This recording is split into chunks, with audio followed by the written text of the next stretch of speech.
Varicose వ్యాధితో బాధపడుతున్నారంట. తక్కువ ఖర్చుతో ట్రీట్మెంట్ కావాలి అనుకుంటే ఎవిస్ హాస్పిటల్ని సంప్రదించండి.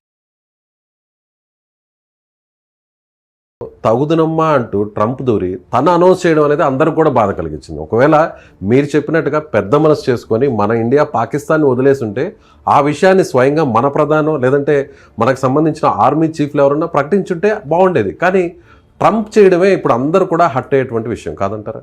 సార్, ట్రంప్ని మీరు బహుశా ఎక్స్పెక్టేషన్స్ చాలా ఎక్కువ ఉన్నట్టున్నాయి జనాలకి. Sir, Trump is not a politician sir, he's a business. ఇది మనం ఫస్ట్ గుర్తించాల్సిన విషయం సార్. రెండో విషయము, 10 రోజుల ముందు అమెరికా ఏం స్టేట్మెంట్ ఇచ్చింది? మేము న్యూట్రల్గా ఉంటాము, మీరు చూసుకోవాలి. 4 రోజుల ముందు నేనే చేశాను సీజ్ ఫైర్ అని అన్నాడు. మళ్ళీ నిన్నేమన్నాడు?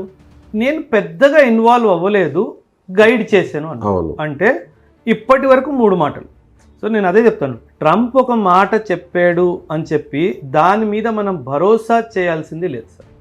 ఎందుకంటే ఆయన పొద్దునో మాట, మధ్యాహ్నం మాట, సాయంత్రం ఒక మాట, ఆయనకున్న అలవాటు సార్ ఇది. అంటే he's basically attention deficit syndrome ఉంది సార్ ఆయనకి. And so he seeks to take attention from the world media. So ఏదో ఒక మాట చెప్పేస్తాను, దానివల్ల మీడియా అంతా నా వైపు వస్తుంది. సో అటెన్షన్ డెఫిసిట్ సిండ్రోమ్ ఏదైతే ఉందో అక్కడ అది పనిచేస్తుంది. అంటే నోబెల్ అవార్డు కోసమే ట్రంప్ ఇంత ప్రాకులాడుతున్నారు అనుకోవచ్చా? ఒబామాకు కూడా మనం నోబెల్ పీస్ ప్రైజ్ ఇచ్చాం.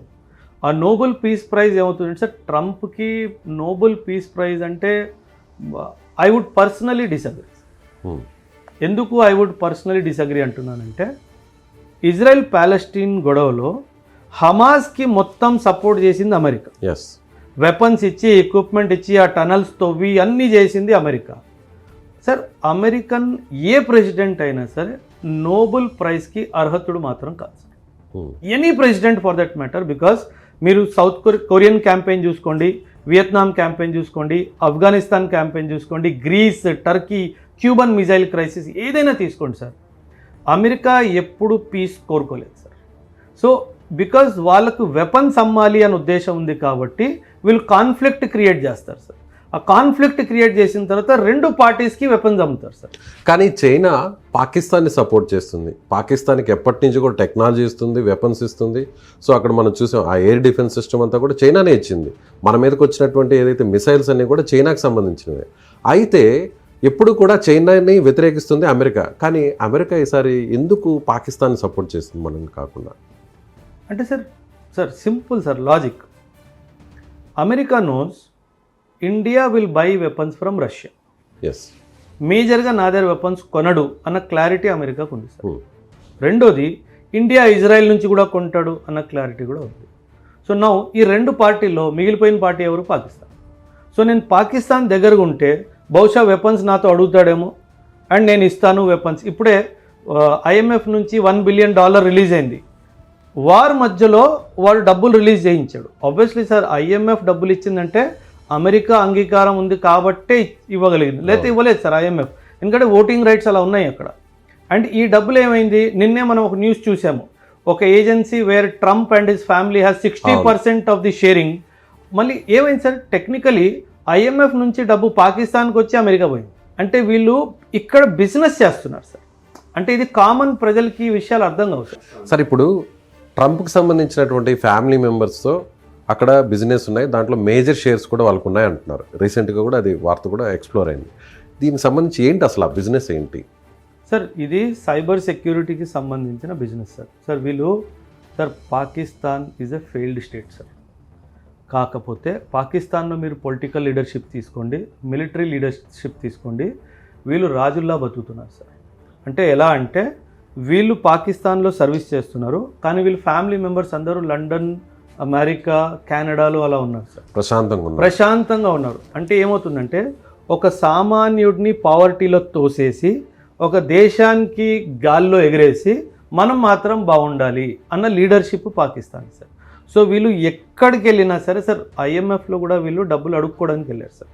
అండ్ ఈ డబ్బులు రాగానే ఖచ్చితంగా అమెరికా ఒక మాట అని ఉంటుంది, నీకు $1 బిలియన్ వస్తున్నాయి, అందులో 20% 25% నాకు రావాలి.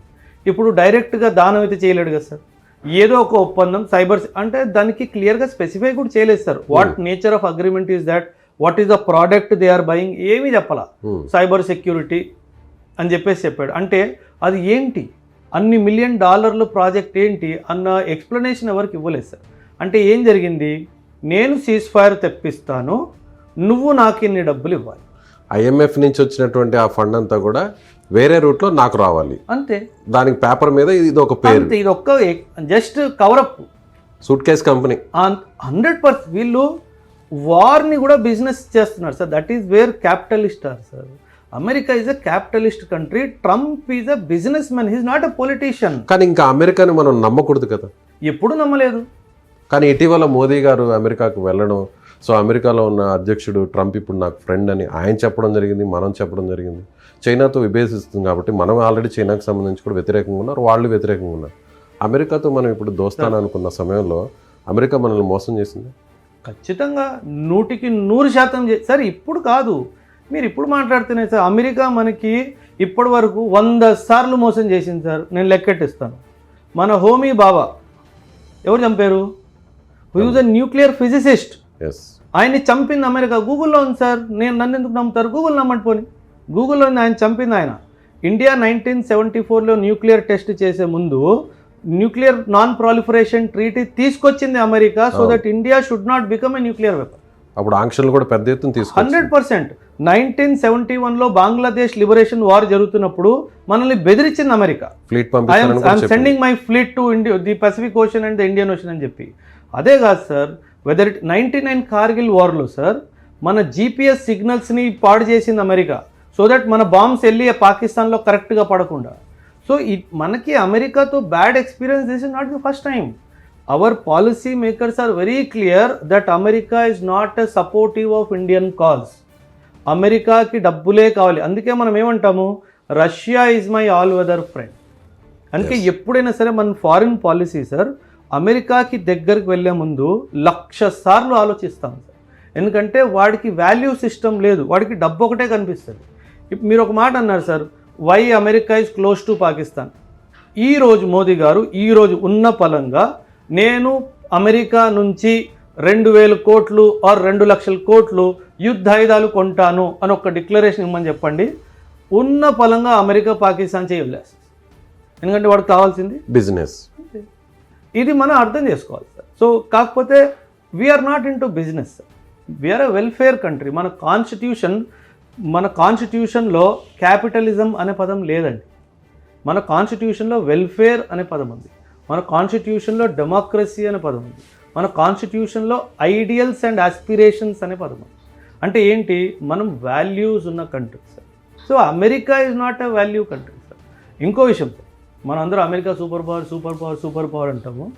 1945 తర్వాత అమెరికా గెలిచిన యుద్ధమే లేదు. అవును.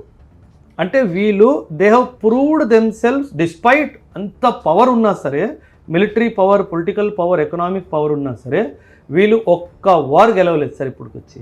సో ఇదంతా గాల్లో మాటలు. I'm super power. Afghanistan campaign ఓడిపోయావు. వియత్నాం సార్ బచ్చా దేశ్, అది బచ్చా దేశ్ నిన్ను యాజ్ అ సూపర్ పవర్ ఓడిచ్చింది అండ్ నువ్వేం చేయలేకపోయావు. కొరియన్ క్యాంపెయిన్ మీరు చూసుకోండి, వీడు చేసిన ఎదవ పని వల్ల దేశాలు విడిపోయినాయి. ఆఫ్ఘనిస్తాన్ 20 సంవత్సరాలు ఉన్నాడు సార్.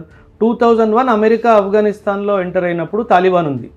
20 సంవత్సరాల తర్వాత మళ్ళీ తాలిబాన్ వచ్చింది.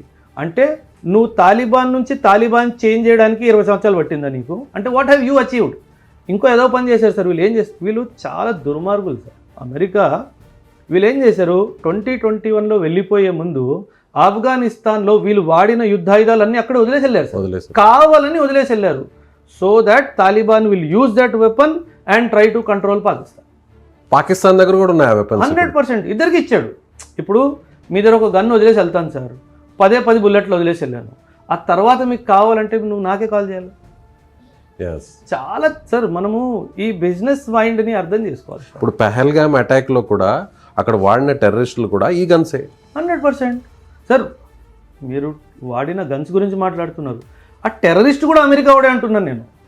బికాస్ తాలిబాన్ని క్రియేట్ చేసింది అమెరికా 1979లో. అమెరికా, సౌదీ అరేబియా, పాకిస్తాన్ కలిసి కన్న ముద్దు బిడ్డ తాలిబాన్ సార్. అండ్ అక్కడే కదా వచ్చింది ఒసామా బిన్ లాదెన్కి అమెరికాకి ఎందుకు మతభేదాలు వచ్చాయి సార్? 1989లో ఆఫ్ఘనిస్తాన్ క్యాంపెయిన్ అయిపోయినప్పుడు, రష్యా ఓడిపోయినప్పుడు అమెరికా వాడు ఏం ప్రామిస్ చేశాడు ఒసామా బిన్ లాదెన్కి? I will allow you to form government in Afghanistan అని చెప్పాడు. ఆ 89 నుంచి 96 వచ్చేసింది సార్, 8 సంవత్సరాలు అమెరికా వాడు ఫామ్ చేయనివ్వలేదు సార్. అప్పుడు ఒసామా బిన్ లాదెన్ అన్నాడు, now my target is not to form government in Afghanistan, I want to take revenge from America. And Osama bin లాదెన్కి జన్మనిచ్చిందే అమెరికా సార్. వీళ్ళు క్రియేట్ చేసిన టెర్రరిస్ట్ గ్రూపే కదా. ఏం మాట్లాడుతున్నాడు వీడు? పీస్ గురించి మాట్లాడతాడు, తోటకూర గురించి మాట్లాడతాడు. అసలు ఏం లేదు సార్, ఒక వాల్యూ సిస్టమ్ లేదు. అంటే వీళ్ళు ప్రాబ్లం క్రియేట్ చేయాలా, ఆయుధాలు అమ్ముకోవాలా, డబ్బులు. ఇది వ్యాపారం సార్. ప్లీజ్, కామన్ మ్యాన్ ఏమవుతుందంటే ఇమోషన్లో వెళ్ళిపోయి ఆ ఇమోషన్ని పట్టుకుంటాడు, ఇంటెన్షన్ని వదిలేస్తాడు. ఇది ఇంటెన్షన్ వ్యాపారము.